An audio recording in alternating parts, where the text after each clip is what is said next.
আসসালামু আলাইকুম। নিয়ার বিলাস চ্যানেল থেকে চলে আসলাম আপনাদের জন্য নতুন একটা রেসিপি নিয়ে, বা আরেকটা রেসিপির শেষ অংশ যেটাকে বলেন আপনারা।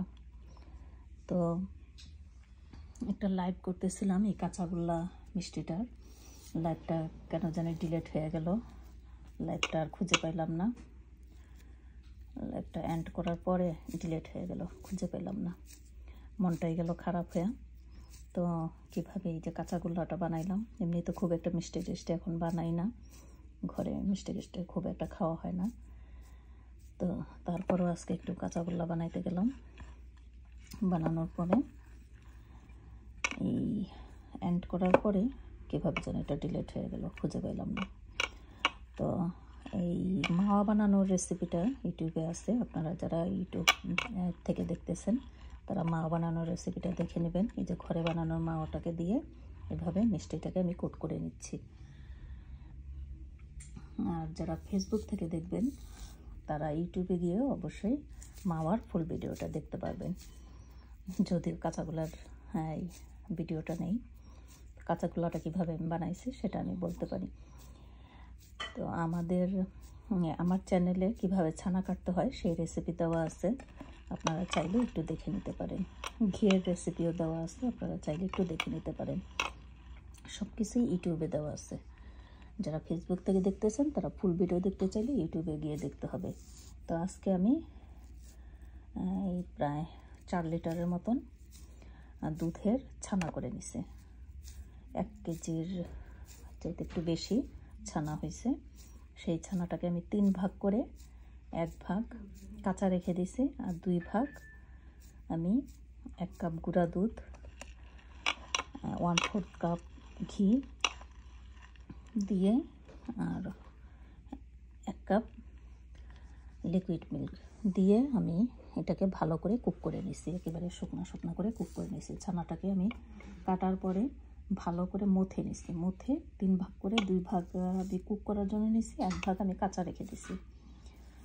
তো যখন এটাকে আমি ভালো করে রান্না করলাম, রান্না করার সময় আমি এটার মধ্যে জাফরান দিয়ে দিছি। এখানে আছে কিনা খুঁজে দেখি, এই যে একটু আছে, এই যে একটু আছে, জাফরান দিয়ে দিছি কালারটা যেন একটু সুন্দর আসে।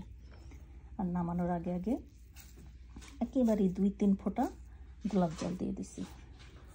আর দিয়ে দিলাম আমি 1/4 যে ক্যানগুলি আছে কনডেন্স মিল্কের, ওই ক্যানগুলির 1/4 ক্যান, মানে একটা ক্যানের 3 ভাগের 2 ভাগ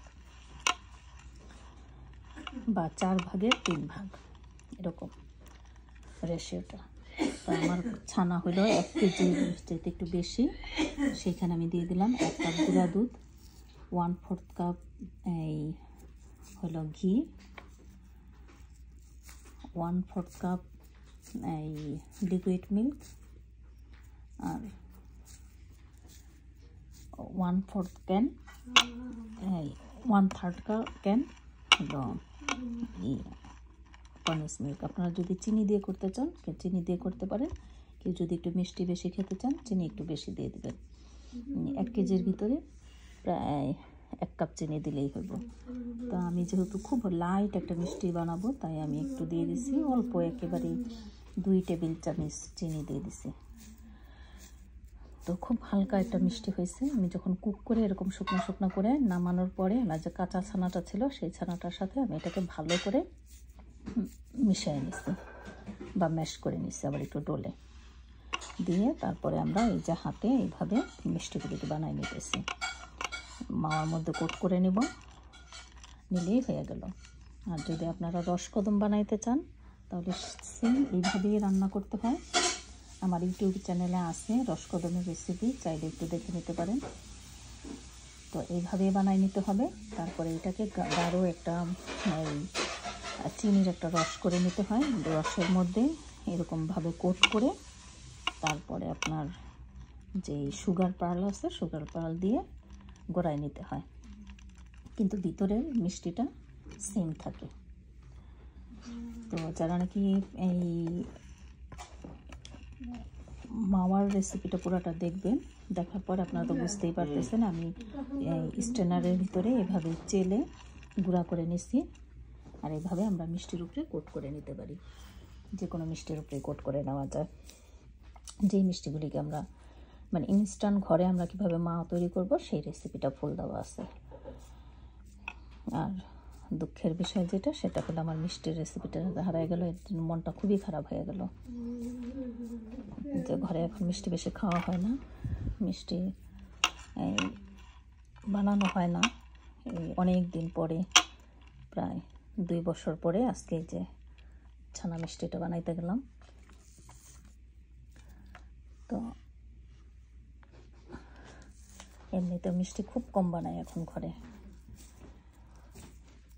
তো এই তো আপনারা যারা ইউটিউব থেকে দেখবেন, তারা যদি অন্য কোনো ভিডিও দেখতে চান খুঁজে নেবেন। নিউ ইয়র্ক বিলাসের অন্য অনেক রেসিপি আছে, আপনারা চাইলে একটু খুঁজে দেখতে পারেন। আর মাওয়ার রেসিপিটা তো আপনারা ফুল দেখেই নেবেন। আর কিভাবে আমি এটাকে কোট করলাম মিষ্টির মধ্যে, সেটাও তো এই যে এইভাবেই করে দিলাম। আর যারা ফেসবুক থেকে দেখবেন, তারা যদি ফুল রেসিপিগুলি দেখতে চান, ইউটিউবে অবশ্যই যেতে হবে। ইউটিউবে গিয়েই মিষ্টির রেসিপিগুলি বা অন্যান্য রান্নার রেসিপিগুলি দেখে নিতে পারেন। এটার মধ্যে যে ঘিটা আমি ইউজ করছি, খুবই সুন্দর একটা স্মেল, সেটা আপনারা দেখে নিতে পারেন।